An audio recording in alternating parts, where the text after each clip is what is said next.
DTCC, Chainlink, and 10 major financial institutions, including JP Morgan and Franklin Templeton, collaborated on a pilot program for institutions to bring price and rate data to blockchain, specifically NAV data. So can you take us through how this collaboration all works and what exactly was the goal of this collaboration? So I think this collaboration shows the trend towards fund tokenization, because this data is a critical part of administering a fund on chain. And so it shows that all of these large institutions, including and the DTCC as well, are going this direction of basically putting more and more parts of a fund on chain. And that is a very important trend because the on-chain format for funds is a superior format in many ways. One way is that it conveys a lot more information to investors. Another way is that it's much more efficient and therefore the costs of operating funds go down.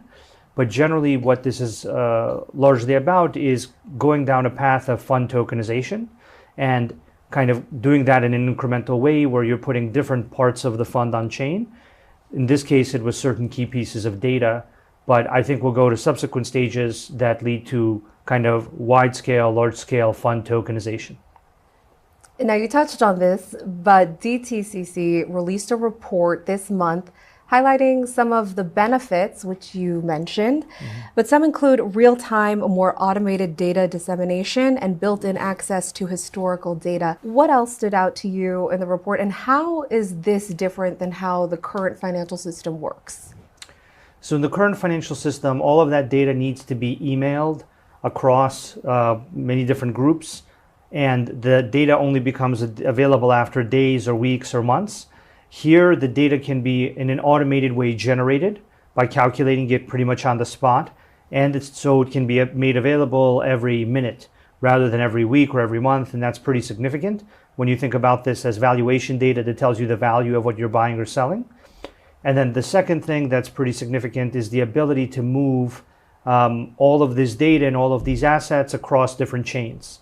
So there was a dimension here where the data can also go across different chains through CCIP, the cross-chain interoperability protocol that we work on at Chainlink.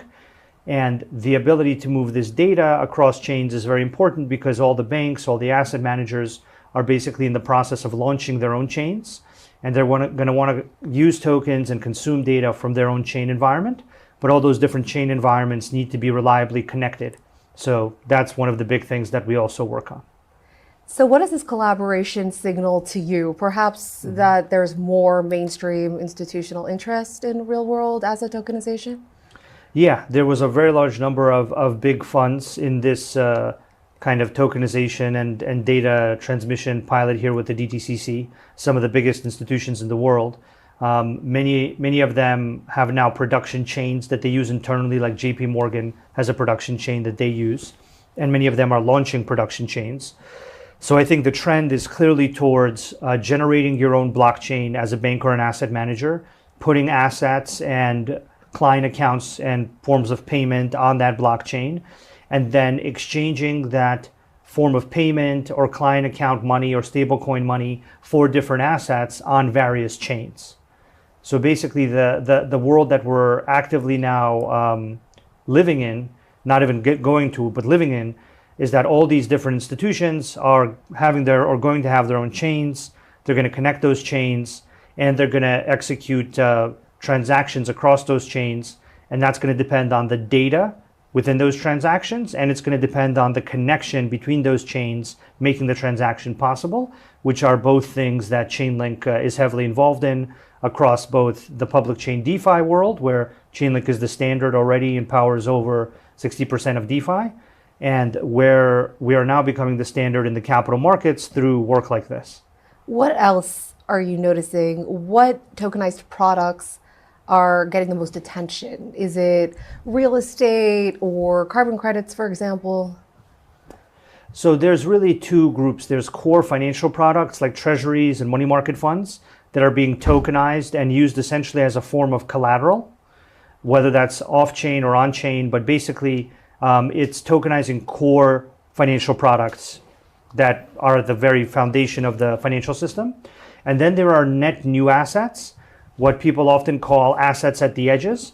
And these are assets that have not been turned into securitized financial products, but are being turned into financial products in a tokenized form. So this is tokenized real estate, tokenized carbon credits, tokenized private equity, various tokenized funds. This is where you see net new tokenization or net new financial products that don't exist in a non-tokenized form, but do exist in a tokenized form.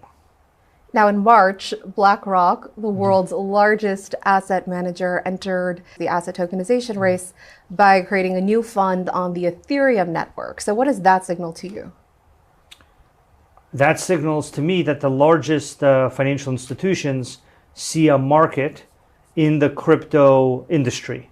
So the crypto industry, in my opinion, when it crossed 200 billion, got on an inescapable, inevitable trajectory to be a large global market that would continue to grow. It's now at over 2.5 trillion in value, and I personally think it could get to 10 trillion on the basis of consumer and retail and hedge fund demand. And I think that market is what large institutions like BlackRock are interested in with the BIDL product. The remaining growth beyond 10 trillion for the crypto industry and the blockchain industry, I think will have to happen through all the value that's locked in traditional financial institutions. And that's where that process of them generating their own chain, putting those assets on chain, will take the crypto industry way past 10 trillion into the hundreds of trillions. So we're still kind of in the early to mid stage of the industry's development. But even at 2.5 trillion, it's big enough to justify the largest asset managers investing resources and building financial products for that market. So I think they're interested in that market, which is a very good sign because that market still has, I think, multiples of growth left. Interesting. Now, in a recent interview on CNBC Asia, I heard you saying that you're seeing more adoption from banks for the tokenization of real world assets. So why do you think that is? And in a nutshell, what's your outlook for real world asset tokenization?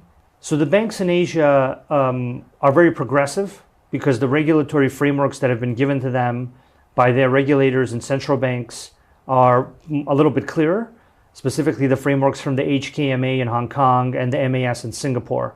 So those banks are moving very quickly on a global scale to tokenize different asset types, everything from commodities like gold to real estate to tokenized funds to all of these things. So that's what I mentioned there. I think there is a difference in where banks are geographically in their process of tokenization, and that's heavily driven by regulatory clarity about what they're allowed to tokenize, because they're not going to be involved in tokenization if it's not something that's compliant. So I think the key places where I've been in the last few months, where I've seen the most tokenization activity, has been in Australia, in Sydney, in Hong Kong, and in Singapore. And then after that, I've seen some activity in the Middle East and the Emirates, and then Europe and the US. And you actually tweeted about this in early May. You wrote that you spent time visiting many of the largest central banks, commercial banks, and financial market infrastructures around the world in places like you mentioned, London, Singapore, Hong Kong, and Dubai, and that it became clear to you that the transition of the global financial system into the blockchain smart contract format is well underway and inevitable. What else did you learn from your extensive travels, especially as it pertains to blockchains and smart contracts? So from a market's point of view, the asset side of the transaction is growing very well. There's a lot of different startups, fintechs, digital banks, larger banks, generating various real world assets. So that is the sell side of the equation, right? So the people who are going to sell the assets are now actively generating various asset types, everything from the core financial system products, financial products in the financial system, to the more kind of at the edges assets like carbon credits, real estate, tokenized private equity. So the asset side is growing well. The payment side, in terms of how people are able to pay for these assets in a transaction, is something that's still maturing. So there's a few stablecoin operators, there's a few stablecoins generated by different banks, but the central banks of the world, I think, are now interested in what is the right regulation to allow central bank digital currency to emerge, as well as stablecoin technologies to be used, as well as private bank money like tokenized deposits. So you have the asset side, which is now very rapidly emerging, and on a real trajectory to do really innovative things in large volumes. Then you have the payments side, and the payment side is reducing the friction for how you can purchase things on chain.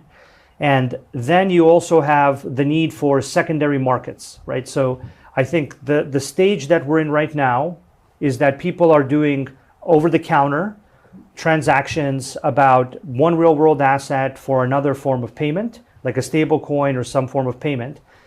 But the next stage is really that there are secondary markets that emerge where large volumes start to happen around these assets. That's when the bigger banks, I think, will start generating more and more of those assets because they'll have a market into which to sell them. In a recent CNBC interview, you also talked about ETFs, saying that the approval of spot Bitcoin ETFs in the US is, quote, kicking open an entirely new door for the global financial system. Now that it has been a few months since these products started trading here in the US, what have you noticed? What exactly has changed, especially as it pertains to crypto sentiment? So I've noticed that it's become more legitimized, and I've noticed that people understand that the traditional financial system can interact with cryptocurrencies and tokenized assets like the real world assets we discussed in meaningful, productive, secure, reliable ways. I think this has created a shift away from the scam kind of driven fears that people have about cryptocurrencies, more towards what value can cryptocurrencies provide a financial system, and now what value can real world assets provide a financial system. So I think that the emergence of these ETFs have legitimized cryptocurrency, and as cryptocurrency is adopted, I often find that blockchain technology is also adopted because the cryptocurrency adoption breeds blockchain technology understanding and therefore adoption. So I think it's having a very positive effect all around.